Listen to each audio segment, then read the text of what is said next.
Throw a cup of boiling water into the air at -60 degrees Celsius, and it will freeze solid before it hits the ground. At this temperature, exposed skin suffers frostbite in minutes. The air feels visibly thick, and every single breath burns the lungs. This is the daily reality in Oymyakon, a remote village hidden deep within Russia's Sakha Republic. It holds the official record as the coldest permanently inhabited settlement on Earth, with temperatures once dropping to -71.2 degrees Celsius. This diagram shows why it gets so cold. The village sits in a bowl-shaped valley, resting on an ancient layer of impenetrable permafrost. This topography acts as a trap. Heavy, freezing air sinks into the basin, creating an atmospheric vacuum of extreme cold. In these conditions, standard modern infrastructure simply disintegrates. Steel snaps under moderate stress. Rubber tires shatter like glass. Motor oil thickens into paste, causing engines to seize completely. When the basic materials of the modern world fail almost instantly upon exposure to this air, we are left to wonder how hundreds of people maintain a fully functioning society.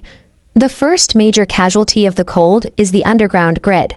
Burying water or sewage pipes is physically impossible. The ground is a solid block of ice extending hundreds of meters down, and any water flowing beneath the surface would freeze and burst the pipes within hours. Without running water, residents rely entirely on manual labor. They travel to the frozen river, cut 30-kilogram blocks of ice by hand, load them onto sleds, and haul them back to their houses. To get a glass of drinking water, you have to melt a block of ice next to an indoor stove. This lack of underground plumbing extends to sanitation.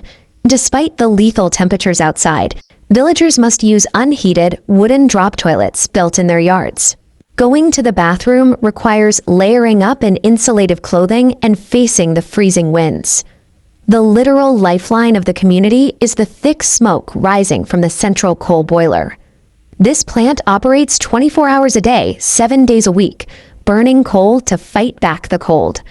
It pumps aggressively heated water through heavily insulated overground pipes to every building in the settlement.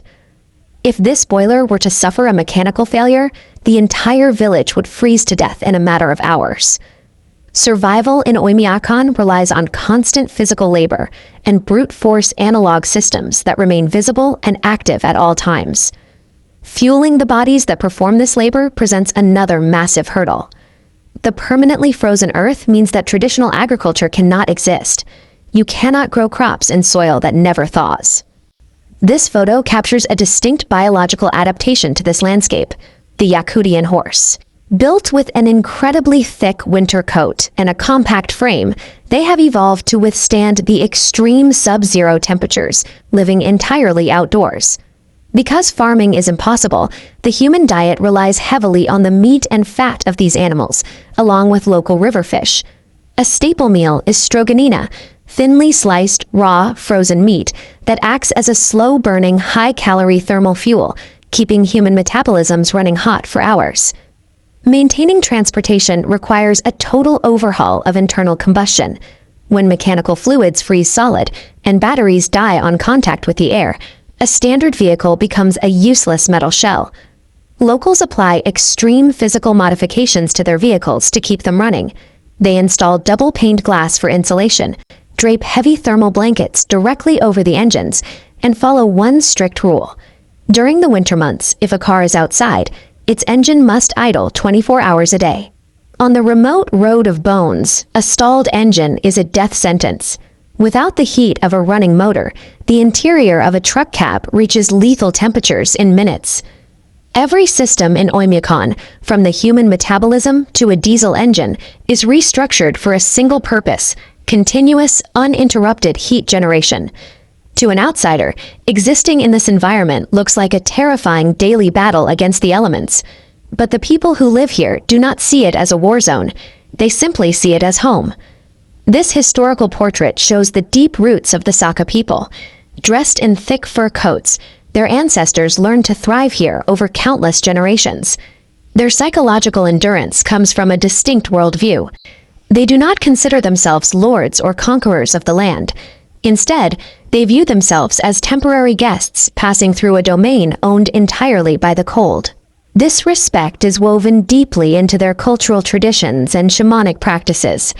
They honor Chiskan, the mythological keeper of cold, acknowledging the severe weather as a natural force to be respected, never fought. Oymyakon proves that resilience isn't found in overcoming the landscape. It is found in building a life that operates strictly within the margins nature provides.